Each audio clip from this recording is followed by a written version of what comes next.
오늘 우리는 왜 하나님께서 예수 그리스도의 이름을 우리에게 허락해 주셨는가에 대한 이해를 말씀 통해서 갖게 됩니다. 하나님은 왜 하필 예수님의 이름을 우리에게 주신다고 하실까요? 이를 살피며 나왔습니다. 첫째로 모든 이름 위에 가장 뛰어난 이름이 예수님의 이름이기 때문입니다. 9절에 보니까 이러므로 하나님이 그를 지극히 높여 모든 이름 위에 뛰어난 이름을 주사라고 말씀하고 있습니다. 여러분, 세상은 하나님 오면 이름으로 구성되어 있습니다. 이름이 아닌 게 하나도 없습니다. 우리가 사는 지구도 지구라는 이름을 가지고 있고, 우리 태양계도 태양이라는 이름을 가지고 있고, 작게는 예산군, 그다음에 대룰리, 가신리, 뭐 다 이름이 있어요. 모든 것이 이름입니다. 그리고 여러분도 어떤 면에서 이름으로 되어 있어요. 누구누구라는 이름이라고 성씨가 있고 이름이 들어있는 것을 보게 됩니다. 그래서 이 온 우주와 만물은 다 이름이다라고 말해도 과언이 아닐 정도입니다. 하나님께서는 이 우주 만물의 모든 것에서 가장 뛰어난 것을, 그 이름 중에 가장 뛰어난 이름을 두기를 원하셨습니다. 원래 하나님께서 창조 목적 중에 하나가 아담을 지으셨는데, 아담을 지으실 때 가장 뛰어난 이름이 되게 하시고 존재가 되게 하시고, 그리고 하나님 대신에 세상을 다스리게 하고 싶으셨습니다. 그런데 아담이 이 일을 망쳤습니다. 하나님이 따먹지 말라고 했던 동산 중앙에, 에덴 동산 중앙에 뭘 따먹었죠? 선악과를 그냥 따먹은 겁니다. 하와가 따먹고 아담을 남편에게 주니까 남편이 그냥 받아서 먹었습니다. 알면서도 먹었습니다. 그래서 뭐냐면 이게 불충의 죄 중에 하나, 가장 큰 죄 중에 하나는 하나님의 자리를 탐했다, 이렇게 말하는 거죠. 그래서 그 이후로 이 온 세상은 하나님 대신에 통치할 가장 뛰어난 이름이 없었습니다. 그러니까 하나님께서 믿고 맡길 사람이 아무도 없었던 거죠. 이에 하나님은 결심하셨습니다. 바로 자신의 독생자 아들 예수님을 이 땅에 보내셔서 다시 통치하고 예수의 이름으로 다스리게 하자라고 결심을 하셨습니다. 그리고 하나님의 목적은 그렇게 예수 그리스도의 이름을 우리 사람들에게 주어서, 하나님의 사람들에게 주어서 예수님의 이름으로 세상을 이롭게 다스리게 하자라고 저와 여러분들 이곳에 보신 줄 믿습니다. 그러니까 하나님께서 예수의 이름을 이 땅에 허락하시고 그 이름을 누구에게 주기를 원했냐면 예수를 믿는 성도들에게 주기를 원했습니다. 제자들에게 주어서 예수의 이름으로 세상을 다스리게 하자. 바로 이 일이 일어난 곳이 뭐냐면 골고다 십자가의 역사였습니다. 골고다 십자가가 세워진 곳에 이 역사가 일어났습니다. 하나님은 십자가를 통해서 세상이 이기지 못하는 죽음을 이기게 하셨습니다. 그리고 이 죽음을 이기신 부활하신 예수님의 이름을 우리 그리스도인들에게 주신 것입니다. 그렇다면 예수님의 이름이 우리에게 주어졌다는 것은 어떤 의미가 있는 것입니까? 예수님이 우리에게, 예수의 이름이 그냥 주어졌다. 여러분, 세상은 그냥 아무런 의미 없이 대가 없이 주어지는 게 하나도 없습니다. 영적인 것도 마찬가지입니다. 예수 이름이 우리에게 주어졌다는 것은 뭔가가 있는 것입니다. 이에 대해서 19세기 인도에 파견된 선교사, 아주 유명한 분이신데 앤드류라는 분이 이런 이야기를 합니다. 이런 글을 우리에게 남깁니다. 예수께서 제자들에게 하신 세 가지 약속이 있습니다. 첫째, 더 이상 두려워하지 않게 될 것이고, 둘째, 무사람들이 이상하게 여길 정도로 기쁨이 충만해 행복할 것이지만, 세 번째, 고난을 받게 될 것입니다. 예수를 믿으면 이 세 가지가 온다는 겁니다. 하나는 뭐냐면 우리 안에 두려움이 사라지게 된다. 그리고 두 번째는 행복이 충만하게 임하게 될 것이다. 그렇죠. 예수 믿으면 이상하게 행복합니다. 아니, 난리가 나는데도 행복합니다. 그런데 마지막 뭐냐면 고난을 받게 된다. 앤드류 선교사의 말처럼 예수님의 세 가지 약속은 예수님의 이름 때문에 두려움이 사라진 인생을 살게 되고 기쁨이 충만한 예수님의 이름을 감당해야 하는 삶을 살아가기에 고난이 뒤따른다 하는 것입니다. 그런데 이 말을 곰곰이 생각하면 우리가 다 좋은데 우리가 기분 나쁜 게 있죠. 고난이란 말이 사람들이 다 싫어해요. 고난을 당한다. 이게 이 말은요 다 싫어합니다. 자기 십자가 가지고 예수님의 뒤를 따라. 그런데 예수님의 뒤를 따른다는 것은 좋은데 자기 십자가 지라는 것도 싫거든요. 이게 우리 모든 사람의 마음입니다. 그런데 여러분 인생이라는 것을 곰곰이 생각해 보십시오. 무슨 말이 있습니까? 한번 따라해요. 산 넘어 산이로다. 다시 산 넘어 산이로다. 한 산을 넘으면 또 뭐가 나오죠? 또 산이 나와. 인생의 조그만 문제를 우리가 해결했습니다. 이거는 보편적으로 모든 사람이 이야기하는 거예요. 그러니까 예수를 믿든 안 믿든 모든 사람은요 이런 인생을 살아가게 되어 있습니다. 우리가 조그만 문제를 해결했더니 그 뒤에 또 다른 산이 나오고 작은 산을 넘었더니 더 큰 산이 나오는 겁니다. 아이들 키울 때 어린아이들 처음에 태어나서 키우면 어떡합니까? 예, 새벽에 애들이 아프면 병원에 들러나가는 겁니다. 응급실들도 자주가고 그래서 잠도 못 자고 출근하고. 그래서 이 아이 어떻게 키워하나 그런 조그만 근심이 그때는 큰 근심인데 나중에 보면 그 조그만 근심이 행복한 근심인 겁니다. 그런데 나중에 아이들이 크면 어떡합니까? 학교 다니면서 더 큰 문제가 생기고. 그래서 고등학교 졸업하고 대학교 졸업하면 끝끝이다 싶었는데 외국을 결혼시켜놨더니 더 큰 문제가 막 일어나기 시작하는 겁니다. 산 넘어 산이다. 그 외에 우리의 모든 인생도 마찬가지요. 우리의 삶을 살아가는 것들 한 문제를 해결하면 다 끝난 것 같은데 또 다른 문제가 이렇게 기다리고 있는 겁니다. 여러분 세상에서 제일 조용한 곳이 어딘 줄 아십니까? 공동묘지랍니다. 공동묘지. 거기는 문제가 없어요. 그런데 사람이 사는 곳은 끊임없이 문제가 있기 시작하고 문제가 연속되는 것입니다. 왜냐하면 문제가 있다는 것은 따라합니다. 문제가 있는 것은 내가 살아있다는 증거입니다. 문제가 있다는 내가 살아있구나. 삶에 고난이 있다는 것은 내가 살아있구나라는 증거입니다. 그러므로 인생을 살면서 누구나 고난을 당하는데 예수님의 이름을 감당하기 위해서 고난을 당한다면 차라리 우리에게 두려움이 사라지고 기쁨이 충만한 가운데 고난이 임한다면 그것이 복일 줄 믿습니다. 어차피 당하는 고난이 예수 이름으로 고난을 감당하는 거예요. 그러므로 여러분이요 온 우주에서 가장 뛰어나신 예수님의 이름이 우리에게 주어졌으므로 여러분 자신의 십자가를 지고 예수님의 이름을 담대함과 충만함으로 감당하시기를 간절히 소망합니다. 여러분 예수 이름으로 여러분의 인생을 감당하시기 바랍니다. 예수 이름으로 여러분의 믿음을 감당하시고 여러분의 자녀를 감당하시고 여러분의 교회를 감당하시기를 축원드립니다. 어차피 고난의 삶이잖아요. 그런데 그 고난을 기쁨과 행복과 감사로 능력으로 이긴다면 차라리 예수 이름으로 감사하게 받아들이는 여러분 되시기를 간절히 소망합니다. 두 번째로 예수 이름으로 세상의 모든 것은 무릎을 꿇게 되어 있습니다. 예수 이름을 가진 자들에게도 동일한 것이 바로 은혜의 역사입니다. 10절에 하늘에 있는 자들과 땅에 있는 자들과 땅 아래에 있는 자들로 모든 무릎을 예수의 이름에 꿇게 하시고 라고 말씀합니다. 우리가 계속해서 오래 살피고 있는 말씀 중에 예배 때마다 반복되는 게 있죠. 따라합니다. 믿음대로 이루어집니다. 할렐루야. 그러니까 믿음대로 우리가 선포하면 다 이루어지는 겁니다. 안 이루어지는 것 같죠? 나중에 보면 다 이루어지겠습니다. 10절의 말씀은 예수 그리스도의 이름 앞에 세상의 모든 것이 무릎을 꿇게 된다 라고 말씀합니다. 우리는 이 사실을 믿어야 합니다. 그리고 믿었다면 그 믿음대로 선포하며 행동해야 합니다. 말씀은 분명히 우리에게 가르쳐 주시고 있습니다. 하늘과 땅과 땅 아래에 있는 자들로 모든 무릎을 꿇게 하신 이름이 예수 그리스도의 이름이라는 것입니다.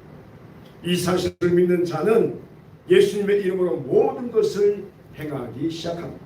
그러면 하늘과 땅과 땅 아래 즉 천상과 이 세상과 음부의 권세까지도 여러분 앞에 무릎을 꿇게 될 줄 믿으시기 바랍니다. 이게 놀라운 겁니다. 하늘과 땅과 땅 아래가 뭡니까? 하늘은 천상의 세계요, 땅은 우리의 세계요, 땅 아래는 사망의 권세가 있는 것입니다. 그런데 누구의 이름으로? 예수 이름으로 다 무릎을 꿇게. 얼마나 멋진 인생입니까? 따라합니다. 예수님의 이름 안에서 내 인생이 이렇게 멋집니다. 할렐루야. 저와 여러분의 인생이 멋진 겁니다. 왜냐하면 하늘과 땅 아래의 모든 권세가 복종하게 되어 있는 거예요. 왜냐하면 예수님이 우리 안에 주어졌잖아요. 이런 믿음과 행동에 대한 적절한 이야기가 하나 있습니다. 미국의 어떤 젊은 이 자유기고학과, 그러니까 자유기고학과라는 게 프리랜서인데 직장이 정해지지 않고 그림 그리면서 이제 먹고 사는 만화가에 빠졌습니다.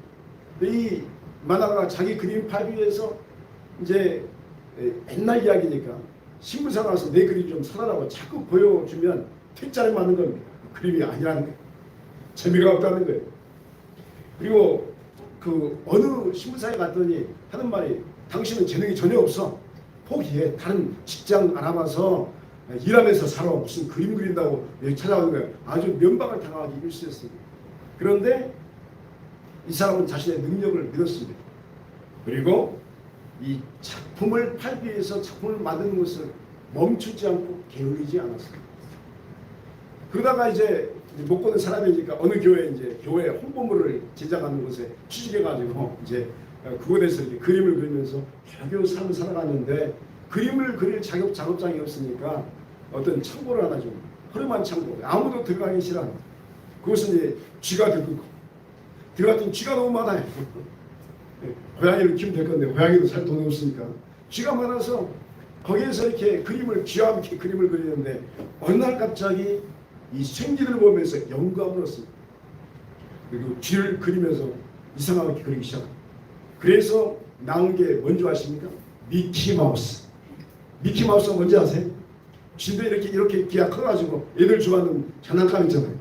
그러면서 미키마우스를 그려가지고 출판하기 시작했는데 대박이다. 그러면서 디즈니랜드가 나고 후에 세워져. 이 사람이 월트 디즈니라는 사람. 그럼 디즈니 아시죠? 모든 아이들이 가고 싶어하는 거 미국의 월트 디즈니 디즈니랜드라는 게 있어요. 그러니까 그것을 세운 사람이 뭐냐면 처음에는 아무도 알아주지 않아요. 나중에는요 이 디즈니를 통하지 않거든요. 애니메이션이라는 것이 통과가 되지 않을 정도로 아주 흥망했던 그 사람. 여러분 월트 디즈니가 미키마우스를 창조해내자 세상은 완전히 바뀌고 옛날에 사람만 찍어서 영화를 만들었는데 이제 영화가 나오기 시작. 그러면서 굉장히 많은 발전이 이루어지기 시작. 여러분 디즈니가 될 수 있었던 근본적인 원인은 무엇일까요? 그것은 믿음과 노력을 게을리지 않았다. 게을리하지 않았다. 자신에 대한 능력의 믿음을 가지고 또 노력하는 것을 멈추지 하는 것입니다.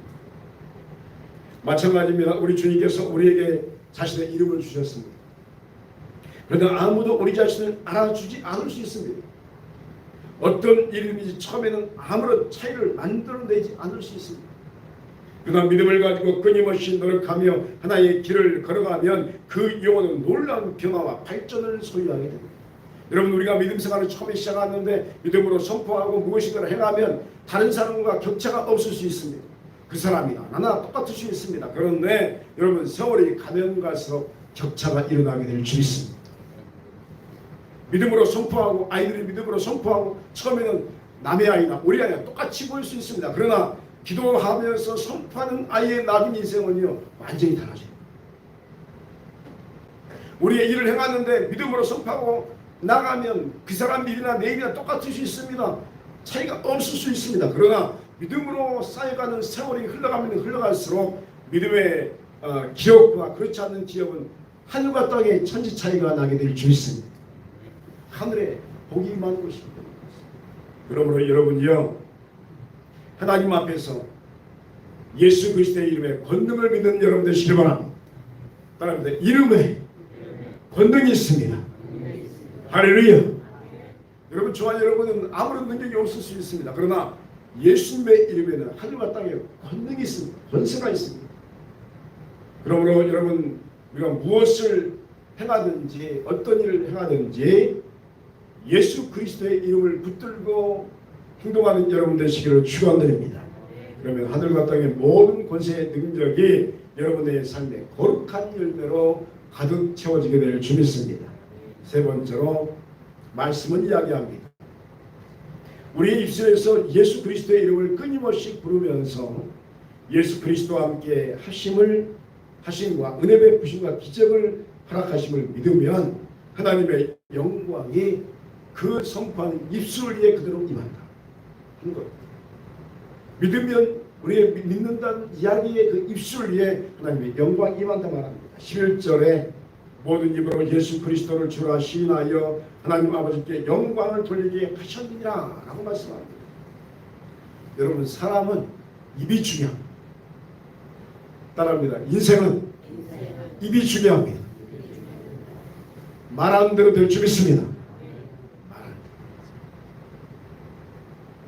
왜냐하면 그 사람이 말한 바대로 그 인생은 그렇게 흘러갑니다. 나는 이런 삶을 살아갈 거야. 그런 인생을 살아. 예를 들어서 남들을 비방하고 흉을 보는 사람이 일평생 다른 사람들의 흉봉과 수군수군하는 삶을 살아갑니다. 여러분 주위에 보십시오. 여러분 아니지만 여러분 주위에 수군수군하는 사람은 일평생 뭡니까? 수군수군하는 속에서 스트레스 받고 일평생 살아가다 인생이 끝납니다. 그러나 반대로 사람을 칭찬하고 세워주는 말을 많이 하는 영혼은 다른 이들이 자신을 그렇게 세워주는 역사 속에서 행복한 삶을 살아갑니다. 마찬가지로 예수 그리스도의 이름의 영광을 믿으며 그 이름의 영광을 지켜내기 위해서 노력하는 영혼은 항상 예수 그리스도의 십자가와 부활의 영광이 고백하는 입술의 말에 그들을 임하게 됩니다. 한번 더 하겠습니다. 하나님의 영광이 내 입술에 임하기를 소망합니다. 할렐루야. 여러분, 그러므로 예수 이름으로 긍정적인 말을 하시는 여러분 되시길 축원드립니다. 그대로 영광이 임할 줄 믿습니다. 그래서 어떤 이는 믿음의 역사를 충만하게 받아들이는 삶을 살아가는 것입니다. 그러므로 우리 자신이 어떤 입술을 가지하는 것입니까? 수근수근하고 의심하고 조조한 입술이 아닌 칭찬하고 세워주고 믿음으로 선포하며 모든 것을 허락하신 주님의 이름으로 기적을 이룬다고 말하는 입술이 되어야 할 줄 믿습니다. 여러분, 저 예전에 재밌는 이야기를 들었습니다. 어떤 재밌는 이야기 하면 이제 보통 이렇게 우리가 사람을 지적한다고 하잖아요. 너 이렇게 하잖아요. 뭐 할 때 너 이렇게 하잖아요. 보세요. 너 하면 하나는 손가락이 몇 개예요? 5개. 5개인데 하나는 너를 향했죠. 하나는 하나님을 향했어요. 하나님 보고 계셔요. 나머지 3개는 누구를 향해? 나를 향합니다. 그러니까 너 하는 순간에 하나님 앞에서요, 이 손가락 3개가 나를 지적합니다. 그래서 우리가 믿음의 말을 향해서 하나님 믿습니다 하면 그 일을 향한 하나님의 역사도 하나 있지만 나를 향한 축복의 말이 3개가 더 강하게 우리에게 임하게 될 줄 믿습니다. 그러니까 욕을 하게 되면 하나의 욕이 가지만 3배의 욕이 나에게 임하는 것이요. 다른 사람을 향해서 내가 축복을 하면 하늘의 축복이 3배가 되어서 여러분의 삶에 임하게 될 줄 믿습니다. 그러니까 항상 여러분 기억하십시오. 이렇게 하면 항상 3배가 나요. 그러므로 여러분, 우리의 입술의 고백이 긍정적인 말로 칭찬하고 사람을 세워주고 축복하는 말을 많이 하면 여러분 그 축복이 먼저 여러분에게 임하게 되는 줄 믿습니다. 여러분 말세에 지금 우리나라 바라보면서 많은 학자들이 뭐라고 하냐면 교회가 앞으로 힘들다 이런 말을 해요. 저는 이제 그 말을 이제 완전히 부인하진 않지만 그러나 여러분 교회가 세워질 수 있는 유일한 희망이 하나 있습니다. 무슨 말이냐면 긍정적인 말, 사람을 세워주는 입술의 말을 가진 사람들이 많은 교회는 모든 교회가 힘들지라도 그 교회는 부흥하게 될 줄 믿습니다. 제가 어젠가 이렇게 제가 아는 목사님의 아들이 결혼하게 갔거든요. 갔는데 한 20몇 년 만에 그게 소모님들이 우르르 왔어요. 그래가지고 내가 보면서 야 이제 막 인사를 하는 거예요. 밥을 못 먹겠어요. 이게 밥을 먹어야 될 거 아니야. 아는 체를 안 하면 밥 먹고 아는 체 하는데 밥 먹고 있는데 와가지고 아는 체 하면 예 이렇게 말하니까 이게 얼마나 힘들어요. 그래서 밥 먹는 거 포기하고 이렇게 했는데 이제 아들이 이제 목사님 대신 이제 권사님이 있는데 아들이 축하드립니다. 막 이렇게 하겠더니 모든 것이 하나님의 은혜이죠. 아들이 앞으로 잘 될 건 다 하나님께서 하십니다. 그분의 말이 처음부터까지 뭐냐면 다 하나님이 하십니다. 하나님께서 다 하신다는 거예요. 본인 교회를 하나님께서 세우셨다는 거예요. 사람이 중에 하나님이 하시니까 목사님 옛날에 계실 때는 우리 교회가 작은 교회였는데 제가 교육교사로 있었거든요. 한 5년, 6년인가 7년인가 있었어요. 근데 그 교회가 그때는 초라했거든요. 근데 지금은 어마어마하게 커졌다는 거예요. 좋아졌다는 거예요. 그래서 다 하나님의 은혜입니다. 다 하나님의 은혜입니다. 그 따라합니다. 다 하나님께서 하셨습니다. 나를 통해서 하나님께서 하신 거지만 하나님께서 하십니다. 그래서 그 이야기를 하는데 그분의 입의 고백이 뭐냐면 처음부터 끝까지 하나님이 하시다. 하나님의 은혜죠. 하나님의 은혜죠. 제가 감동을 했어요. 이야. 근데 그 교회가 잘 될 수밖에 없는 게 이제 그런 말 때문에 하나님이 하십니다. 하나님이 하실 것이다. 하나님께서 채워주실 것이다. 여러분 소망하기는 우리 공동체가 바로 그러니까 긍정의 말, 칭찬의 말, 그리고 사람을 세워주는 입술들이 많이 있어서 예수 그리스도의 이름으로 허락되는 모든 것을 받아들이는 거룩하고 복된 교회 인생 되기를 간절히 소망합니다. 오늘 우리는 왜 예수님의 이름을 주셨고 이 이름을 주신 것이 은혜인가라는 질문의 답변을 말씀을 통해 살폈습니다. 예수님의 이름은 하늘과 땅의 모든 권세를 우리에게 허락하십니다. 그러므로 여러분요 끊임없이 예수의 이름으로 감사하십시오. 예수 그리스도의 이름으로 선포하십시오. 이런 믿음의 행위를 통해서 놀라운 일들이 일어날 때마다 여러분의 입술을 통해서 하나님께 영광 돌리십시오. 그 하나님의 영광이 여러분의 것 되시기를 주의 이름으로 축원드립니다. 두 번째로 보니까 또 따라하겠습니다. 흔들리지 않는 영혼의 닭. 예, 여러분 예수 믿으면서 어떤 사람은요 일평생 흔들리지 않습니다. 어떤 사람은요 봄이면 봄이라고 흔들리고 여름이면 여름이 덥다고 흔들리고 가을이면 또 낙엽이 떨어진다고 흔들리고 겨울이면 춥다고 흔들려요. 내가 그런 분들을 많이 뵀어요. 우리 교회는 그런 분들이 없는데 이게 봄 되잖아요. 그러면 갑자기 몇 주 안 나면 실망하면 목사님 봄이라서 여름이면 휴가라서 가을에는 낙엽이 떨어지잖아요. 뭐 단풍 구경해야 되니까 겨울에는 추워서 못 나오겠다. 어떤 인생은요 아무리 풍파가 몰려오고 힘든 일이 있어도요 흔들리지 않고 견고하게 버팁니다. 여러분 왜 우리가 영적 분별을 우리가 공부합니까? 여러분 흔들리지 않는 인생이 되어야 할 수 있습니다. 여러분 내가 흔들리지 않으면 나와 관계된 사람이 흔들리지 않는 겁니다.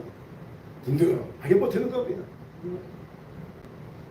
그래서 오늘 특별히 이제 왜 우리 신앙생활의 영적 분별을 우리가 행해야 하는 것인가? 끊임없이 영적 분별을 해나가는 것은 하나님의 뜻을 묻는 거거든요. 하나님의 뜻이 무엇인가?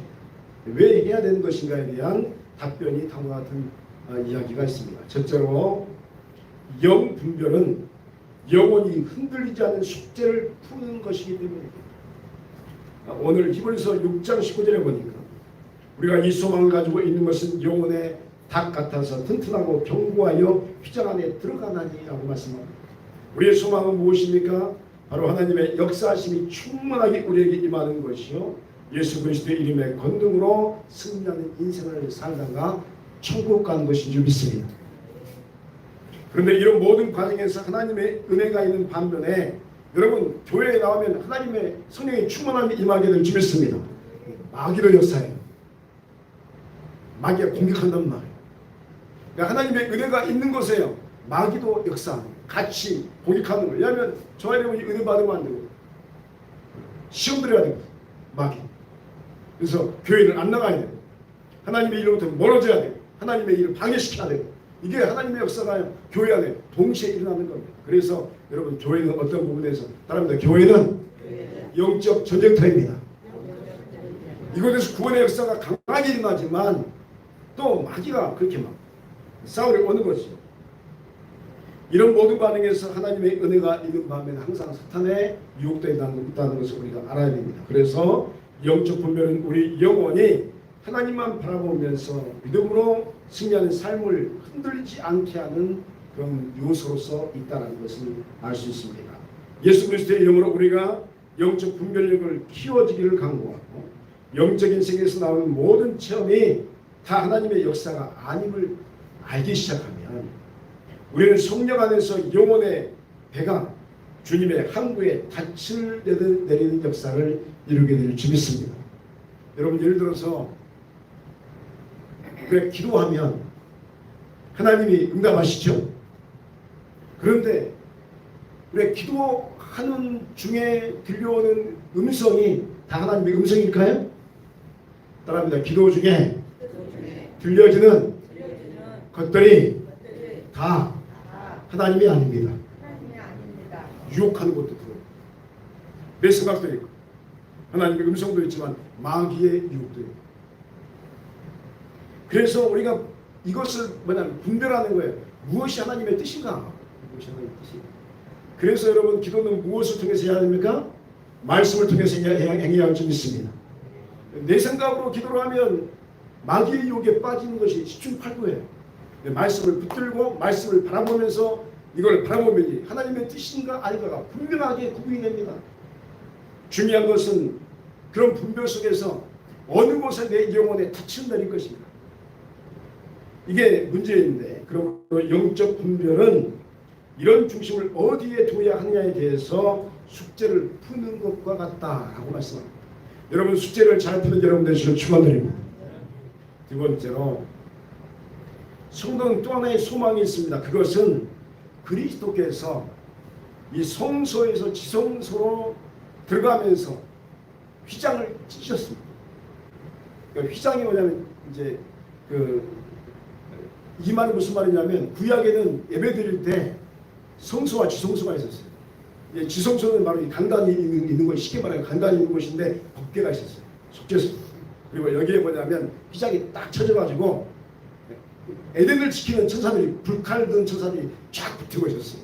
아무도 못 들어온다 하고 버티고 있는. 그리고 이제 여러분이 앉아 있는 곳까지 제사장들이 겨우 들어가서 예배를 드리는 기도의 단이 있죠. 그리고 나머지 뭐 떡상 있고 하면서 예배를 겨우 드리는 그곳이었는데 지성소는 하나님의 발등상이 임하는 곳이었습니다. 아무나 못 들어갔어요. 1년에 딱 한 번 7월 대속죄일 때 지사장이 발에 대제사장이 발에 끈을 묶고 들어가서 따랑따랑 이 옷이 따랑따랑이 붙어 있거든요. 이게 이제 이 성의가. 그래서 따랑따랑 성의가 멈추면 그 사람 죽은 거예요. 못 들어가니까 끌어냈어요. 그러니까 아무도 못 들어갔죠. 무서운 것이었죠. 근데 거룩함의 역사가 통하지 않으면 죽는 거예요. 그런데 우리 예수님께서 어떻게 했습니까? 십자가에 달려 돌아가심으로 휘장이 둘로 갈라진 줄 믿습니다. 예수 이름으로 누구든지 하나님을 만날 수 있습니다. 따라합니다. 예수의 이름으로 누구든지 하나님을 만날 수 있습니다. 할렐루야. 그 역사를 이루는 그것이 바로 예수 그리스도의 십자가의 역사였습니다. 분별은 뭐냐면 영적 분별은 뭐냐면 예수님께서 휘장을 찢으시고 하나님의 지성소에 들어갔듯이 저와 여러분도 예수님과 함께 휘장을 찢고 하나님의 백등선 앞에 가야 할 줄 믿습니다. 그 과정을 걸어가는 것이 분별의 역사입니다. 영적 분별은 바로 예수님이 멜기세덱의 반차에 따라서 여러분 멜기세덱의 반차가 무엇입니까? 여러분 창세기에 보면 아브라함이 이제 자기 조카를 구하고 나서 이제 수노성을 다 구했죠. 그러고 나서 누구에게 11조를 드립니까?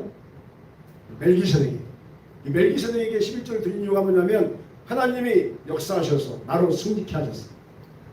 하나님께서 함께 하셨기에 내 인생이 이렇게 승리케 되었습니다 하는 신앙 고백으로. 그래서 당신의 하나님의 대제사장 앞에서 내가 그 신앙 고백으로 이 재단에 기름을 붓습니다 하는 의미로 11조를 드린 거예요. 여러분 이 재단을 통해서 하나님께서 나로 승리하게 하시고 나로 승하게 하시고 복을 주실 줄 믿습니다 하는 신앙 고백이 뭐냐면 11조예요. 따라합니다. 11조는 하나님의 것입니다. 그러니까 11조를 드린다는 것은 이 재단이 나의 재단입니다라는 뜻이에요. 그런 신앙 고백으로 아브라함이 멜기세덱에게 이제 11조를 드렸는데 당신은 하나님의 사람이요 하나님의 역사가 그곳에 있습니다라는 뜻입니다. 근데 예수님께서 그 멜기세덱의 반차를 쫓아서 지성소로 들어가시고, 그러므로 여러분이요, 저와 여러분도 그렇게 멜기세덱의 반차를 쫓아서 하나님 앞에 서야 할 줄 믿습니다. 그 서는 모든 과정이면 영적 분별이라는 세상의 방법으로 쓰는 게 아니에요. 성경의 방법대로, 말씀의 방법대로 하나님 앞에 서는 것이 우리의 신앙생활임을 믿으시길 바랍니다. 예수께서도 말씀대로 쓰시고 우리도 말씀대로 그렇게 하나님 앞에 나가야 할 줄 믿습니다. 세 번째로 보니까 마지막으로 다시 살필 내용은 예수님께서 지성소로 들어가셨듯이 이 들어가신 역사가 이제 예수 그리스도를 믿는 영혼의 중심부인 심장과 같은 곳에 그 보좌를 펴셨음을 기억해야 한다 하는 것입니다. 따라합니다. 하나님이 내 안에 계십니다. 또 따라합니다. 하나님이 내 심장에 보좌를 펴셨습니다. 이 심장을 말하는 게 아니에요. 영혼의 중심을 말하는 내 안에 계신다 하는 뜻입니다. 20절 하반절에 영원히 대상이 되어 우리를 위하여 들어가시느니라 라고 말씀합니다. 예수님께서는 지성소에 우리를 위해 들어가셨습니다. 또한 예수님께서 우리를 위해서 우리 영혼 중심에 형성된 성소와 지성소에 기꺼이 들어오신 줄 믿습니다.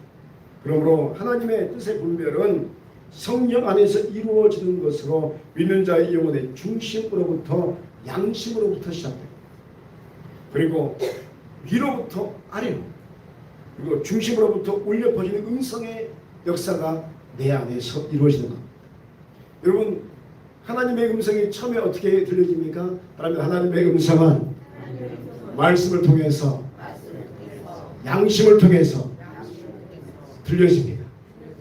그런데 어디서 들려지는 거예요? 내 안에서, 내 심장을 통해서 위로부터, 앞으로부터, 안으로부터 울려 퍼지는 것이 하나님의 음성인 줄 믿으시길 바랍니다. 우리는 이 점을 분명히 해야 합니다. 사람은 다른 사람을 모두 속일 수 있습니다. 여러분, 사기꾼들이 얼마나 사람을 잘 속이는지 모릅니다. 얼마나 핸섬하고 잘, 이게 말을 듣다 보면 한 5분 듣다 보면 혹해요. 그 정도로 말의 기술이 대단합니다. 여러분, 사람은 사람을 다 속일 수 있습니다. 그러나 사람은 자기 자신을 속일 수 없습니다. 그리고 하나님을 속일 수 없습니다. 이 말은 무엇을 의미합니까? 양심으로부터, 그리고 하나님으로부터 들려지는 음성의 뜻은 성령 안에서 말씀을 통해서 우리 안에 들려진다는 것입니다. 따라합니다. 하나님의 음성은 속일 수 없습니다. 그러니까 내 안에서 들려진다는 게 뭐냐면 다른 사람을 속여도 나는 먼저 속이지 못하고 하나님을 속이지 못한다는 뜻입니다. 그러므로 영적 분별은 바로 우리 영혼에서 들려오는 위로부터, 그리고 아래로부터, 중심으로부터 들려오는 음성에 대한 것임을 항상 우리가 생각해야 합니다. 그래서 하나님 앞에서 여러분 정직한 여러분 되시길 축원드립니다. 정직해요. 오늘 우리는 왜 신앙생활에서 영적 분별을 해야 하는지에 대한 질문을 통해서 예수 그리스도께서 우리 영혼의 중심에 이미 내주하고 계시기 때문에 주님의 음성인지 마귀의 유혹인지 내 생각인지 분별하는 것이 중요함을 알게 되었습니다.